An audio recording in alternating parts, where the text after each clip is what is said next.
Hammaga assalomu alaykum. Kogon shahrida joylashgan obyektimizdan qisqacha obzor qilmoqchi edik. Obyektimiz 700 kvadratdan iborat. Biz bu yerda ikkita 40 kilovatli atmosferni kotelni o'rnatdik.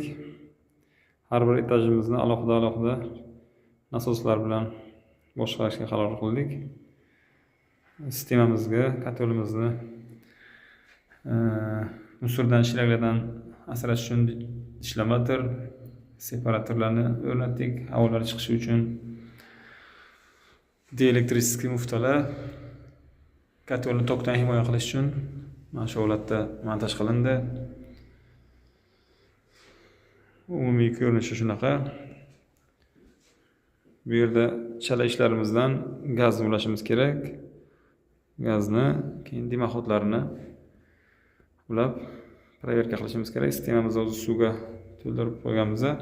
Zapravka qilib proverka qildik, faqat gaz ulansa yoqib tekshirib egasiga topshiramiz. Kimgadir shunaqa xizmatni kerak bo'ladigan bo'lsa, bemalol murojaat qilishingiz mumkin. Hammalaringizga rahmat, salomat bo'ling.